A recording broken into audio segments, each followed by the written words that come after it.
So, you're a fan of Wicked, the movie musical, and Wicked, the Broadway musical?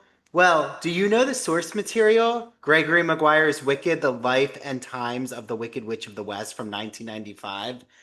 I mean, if you don't know it, I'm about to give you a really quick summary with a lot of spoilers. So, if you plan on reading Wicked, you know, and you don't want to get the plot spoiled, please, this is one of the only times I'm going to say skip the video. But if you've read it, or if you're okay to hear spoilers and you're still going to make sure you dive into Gregory Maguire's Wicked universe, got to make sure I plug your book, Gregory. Get as many readers as we can. A full staged audio book reading. That's what I want. A full cast audio book reading. Can we get the full cast from the film to read the audiobook? I know Cynthia Erivo just read it, so I have to listen to that. Okay, but here are the different plot elements of Gregory Maguire's Wicked.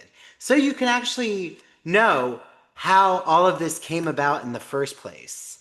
And if you haven't seen it, Wait in the Wings on YouTube did a great Gregory Maguire episode about the time dragon and how those elements made their way physically, literally, with the set piece of the time dragon. So here we go. Gregory Maguire's Wicked begins in the land of Oz, where a minister's wife, Melina Throp, gives birth to a daughter named Alphaba. Alphaba has green skin, sharp teeth, a savage demeanor, and a fear of water. The story details Alphaba's difficult childhood before flashing forward, not backwards, to show her at Shiz University with her social climbing roommate Galinda, who is destined to become Glinda. While at Shiz, the two girls discover that Oz is rife with political tension. Head mistress and Ozian power broker Madame Orble suggests that Alphaba and Glinda work for her from behind the scenes to help stabilize the political situation in Oz. Preferring more direct action, Alphaba and Glinda travel to the Emerald City, where they meet the wizard and plead their case. When the wizard dismisses their concerns, Alphaba takes matters into her own hands. She goes into hiding and joins an underground terrorist group working out of the Emerald City.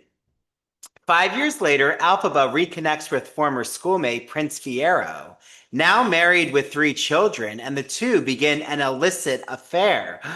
Uh-oh. While Alphaba makes an attempt at assassinating Madame Orble, Fiero is caught in Alphaba's hideout and arrested by the wizard's secret police force. Blaming herself for his capture, Alphaba takes refuge in a convent. 7 years later, she visits Fiero's family at their castle, Kiamoko, in hopes of gaining their forgiveness. She brings along a boy named Lear, her son by Fiero. Fiero's family allows her to stay there as their guest, but his wife Sarima refuses to hear her apology. I'm sorry, I'm just chuckling because not that I agree with the affair because I don't, but just that Alphaba would have the nerve to then go to Fiero's castle where his wife is, who she just cheated on and had a love child with Fiero. Okay. While there, Alphaba finds the Grimory, a book of spells and magic, and begins to study sorcery, gaining a reputation as a witch.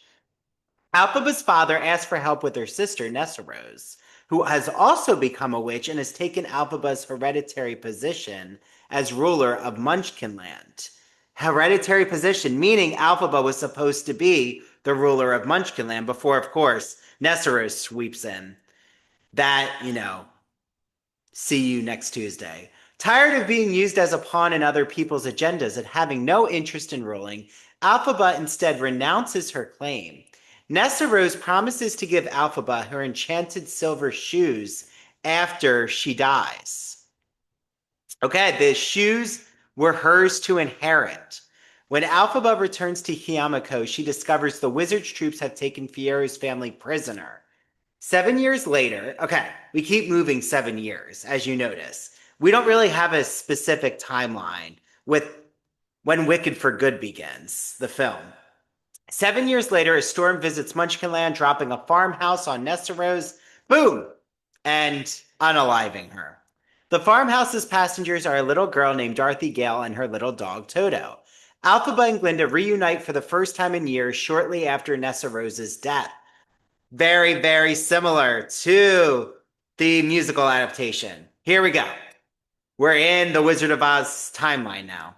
Upon learning Glinda sent Dorothy off with Nessarose's shoes for fear of their power igniting a civil war in Munchkinland, Alphaba is furious as the shoes were rightfully hers. She fears the shoes will fall into the hands of the wizard, who may use them to further advance his power and political agenda.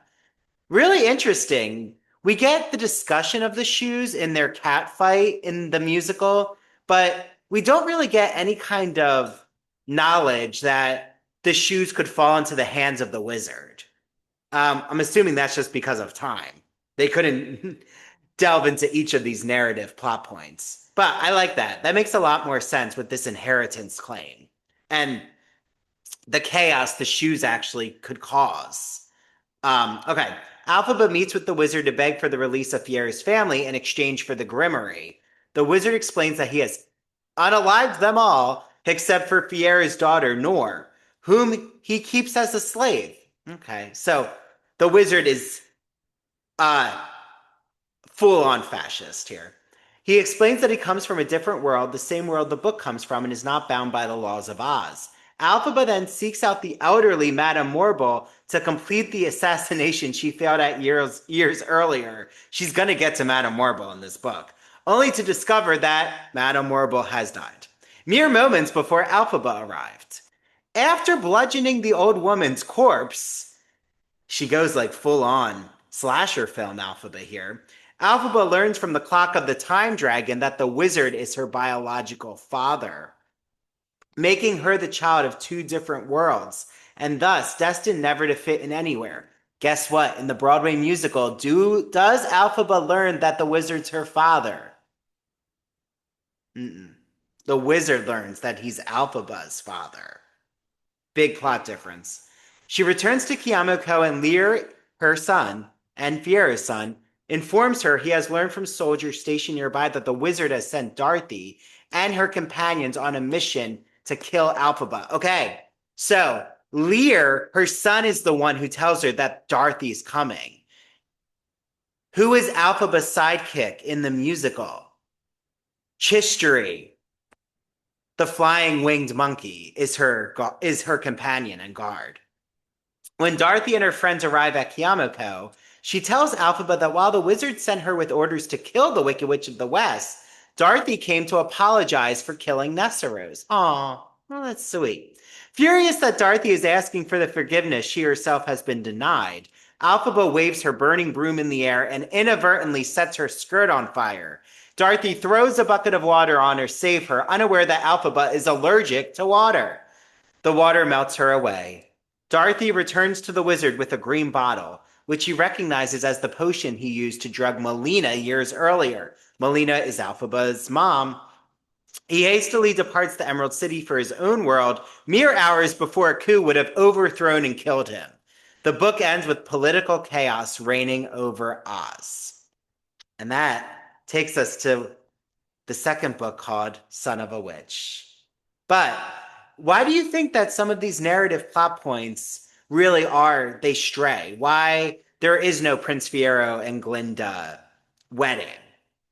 Why we don't get Alphaba and Fiero committing adultery together that results in a love child between them? You know, there are definitely not these assassination attempts, right? Is this just because Stephen Schwartz and Winnie Holtzman wanted to appeal to a family audience? You know, or is it because just the nature of a musical and you have to keep it within a certain amount of time?